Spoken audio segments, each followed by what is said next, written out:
La cour.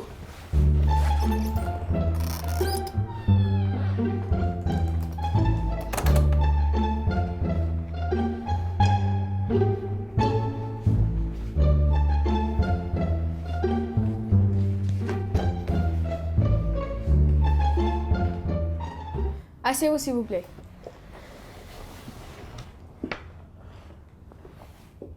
Allez-y. Bonjour. Junior a peur de déclamer son poème devant ses camarades de classe. La maîtresse essaye de le mettre en confiance avec des encouragements, mais il refuse toujours. Excédée, celle-ci le traduit devant la cour. Silence! Faites venir l'accusé. Monsieur Junior est demandé à la barre.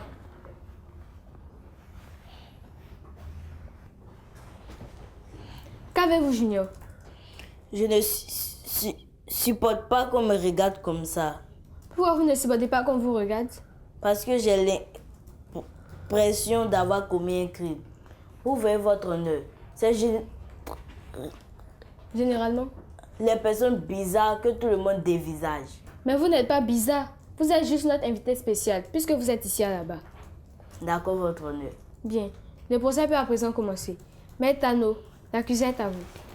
Merci, votre honneur.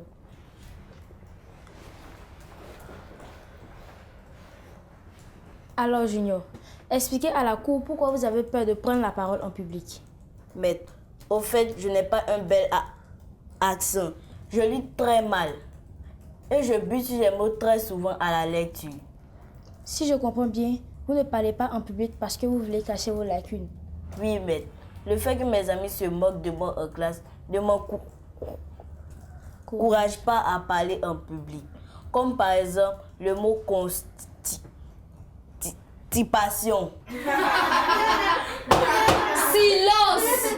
Nous sommes à la cour. Veuillez vous taire, s'il vous plaît. Vous voyez, c'est à cause de ça que je refuse de parler en public, surtout en classe. Et pourquoi précisément en classe? Parce que c'est là-bas mes amis aiment beaucoup rire. Je préfère ne pas être leur sujet de moquerie lorsqu'ils m'entendent lire. Votre honneur, mon client ici présent a peur de prendre la parole en public. Et cela est justifié. Il se protège juste des moqueries des autres. Il n'a rien fait de mal. Mon cher Junior, dites-nous, arrivez-vous à avoir de bonnes notes en classe sans participer à l'oral? Oui, je m'en sors assez bien, puisque les compositions se font par écrit. Si je comprends bien, vous préférez écrire que parler en public. Évidemment, écoutez, tout le monde n'est pas appelé à parler en public. Certains ont la vocation d'écrire et d'autres de parler. Moi, je me sens plus dans l'écriture.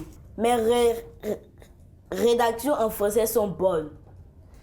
Et comment faites-vous pour partager vos si beaux écrits d'expressions écrites à vos camarades? Je le donne à mon voisin qui, lorsqu'il finit, il donne à l'autre voisin, ainsi de suite. Le problème est ainsi réglé. D'ailleurs, cette méthode m'évite de stresser par le regard des autres. Le regard des autres vous stresse? Oui, énormément. Et depuis que vous ne prenez pas la parole en public, avez-vous eu des inconvénients? Non, pas un seul. Je suis dans mon coin et ça me va comme ça. Votre honneur, tout est clair. Mon client vit une vie épanouie sans forcément prendre la parole. Chacun a le droit de choisir son code de langage. Et Junior a choisi l'écriture. On ne peut pas lui tenir rigueur pour ça. Je n'ai fini. Bien. Maître Akma, vous pouvez commencer. Merci, votre honneur. Junior, vous dites que vous avez peur de prendre la parole en public. Mais toutes vos interventions à cette barre nous prouvent tout le contraire. Cher maître, j'ai juste énuméré mes habitudes et mes aptitudes. Un peu de d'effort pour avoir définitivement la paix. Vous avez raison, vous êtes né ici. Mais si vous n'apprenez pas à lire en public et à haute voix, comment arriverez-vous à corriger vos difficultés en lecture?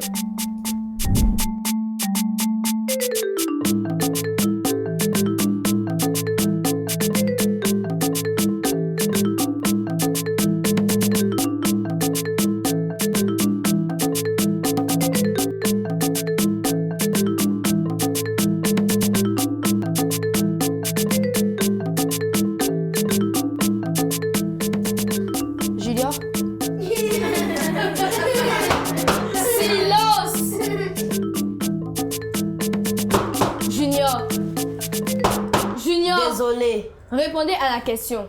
Quelle question? Maître, répondez s'il vous plaît. D'accord, votre honneur. Je disais que vous avez raison et que vous êtes né ici. Mais si vous n'apprenez pas à lire à haute voix et au public, comment arriverez-vous à corriger vos difficultés en lecture? Si je veux améliorer ma lecture, à quoi cela va me servir? Mais bon, je ne lirai jamais en public. Voici bien la preuve que votre peur s'agrandira toujours. Vous ne voulez jamais essayer. Non, elle s'agrandira pas. Si, et vous le savez très bien.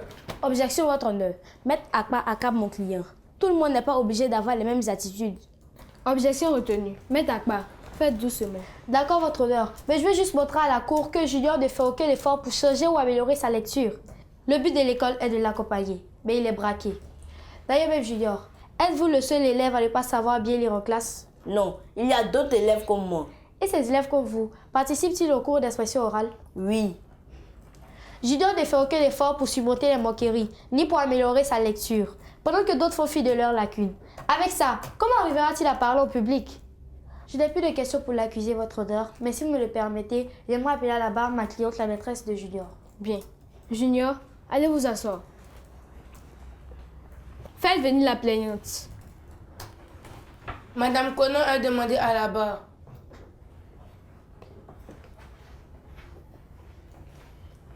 Madame, à votre avis, pourquoi l'élève Junior retourne de lacune en lecture? Tout simplement parce qu'il refuse de lire à voix haute. En lisant, on peut être à même de le corriger, mais lui refuse catégoriquement. De plus, il n'arrive pas à s'en sortir dans certaines matières parce que quand il ne comprend pas les cours, il ne signale pas. Même lever la main pour dire qu'il ne comprend pas est un supplice. Madame Conan a confirmé. Junior ne fait aucun effort. Il en paie le prix. Je n'ai plus de questions. Bien.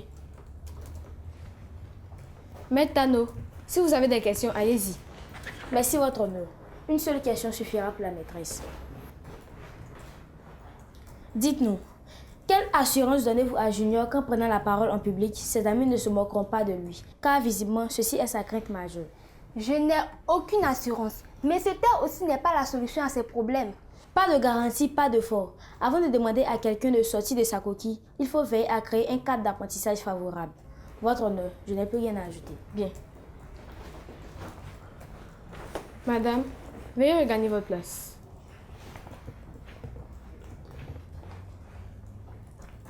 La séance est suspendue. Nous reviendrons dans quelques minutes pour le verdict.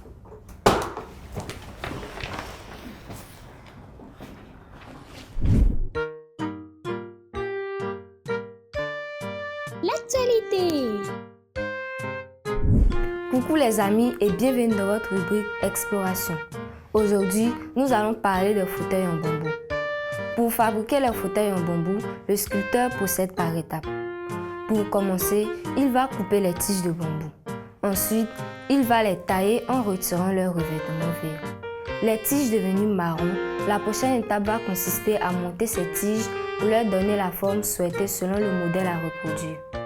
Une fois cela réalisé, il va avec des tiges plus fines de bambou attacher les bambous entre eux pour bien fixer la structure. Il la peint ensuite et pose la mousse du fauteuil. Avec cette technique, les sculpteurs arrivent à réaliser plusieurs meubles de formes différentes. Merci de nous avoir suivis. Au revoir et à bientôt.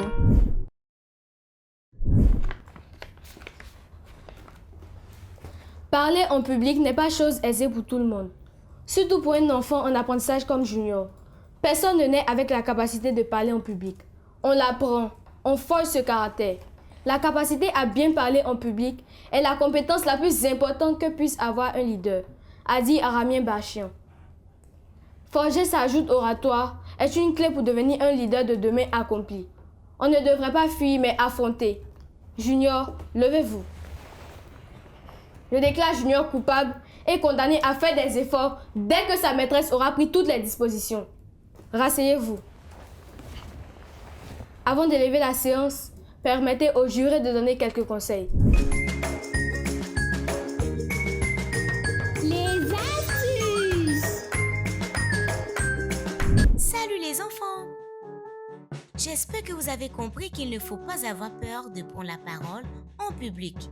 À cet effet, si vous avez peur, pensez aux avantages que vous gagnerez si vous parlez en public. Parler vous rend plus courageux.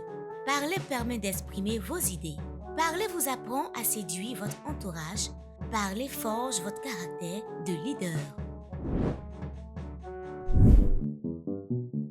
Le mot du pédagogue. Salut les enfants. Aujourd'hui, nous allons voir ensemble pourquoi il faut vaincre sa peur en public.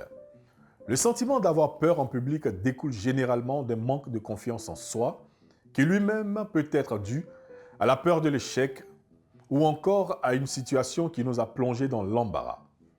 La peur en public est un véritable problème car elle vous empêche en tant qu'enfant de vous exprimer librement et pleinement comme c'est le cas de Junior qui n'arrive pas à lire son poème devant toute la classe, pourtant ce sont ses amis. Chers parents, avoir peur en public est totalement compréhensible. En tant qu'être humain, c'est normal de ne pas se sentir capable de faire certaines choses. C'est pourquoi vous devez être là pour vos enfants et les écouter. Écoutez-les avec beaucoup d'enthousiasme et d'attention. Ça pourrait les aider à s'ouvrir. Apprenez-les à avoir conscience de leurs valeurs et de croire fermement en leur potentialité. Qu'ils comprennent que se tromper est normal. Tout le monde se trompe, mais cela ne devrait pas les empêcher de s'exprimer. Soyez des exemples de confiance en soi pour eux, car vous êtes leur modèle. Si vous avez confiance en vous, ils pourront s'en inspirer et vaincre leur peur. Et si le problème persiste malgré tous vos efforts, n'hésitez pas à vous attacher des services de psychologues ou d'autres personnes pour les aider. Chers enfants, avoir peur de s'exprimer en public est compréhensible, mais ne vous attardez pas sur ce que les autres pourraient penser de vous. Croyez en vous, ayez confiance en vos efforts et travaillez. Cela vous permettra d'avoir plus confiance en vous et de vaincre vos peurs. Chers tout petits, si vous voulez avoir confiance en vous, suivez ces conseils et tout ira bien. On se dit à la prochaine. Éducation civique et morale. Avaler un liquide toxique. Définition. Un liquide toxique est un liquide susceptible de nuire à un individu lorsqu'il s'introduit dans son organisme. Exemple, Javel. Précaution à prendre. Lorsqu'une personne avale un liquide toxique, il convient de faire ceci. Ne pas donner de l'eau à boire à la victime. Ne pas faire vomir la victime. Conserver l'emballage du produit et le montrer au médecin. Il ne suffira pas de dire qu'on n'a plus peur, mais il faut avoir le courage de vaincre le regard des autres pour s'épanouir. Ne faites plus de bêtises au risque de vous revoir à la barre. La séance est levée.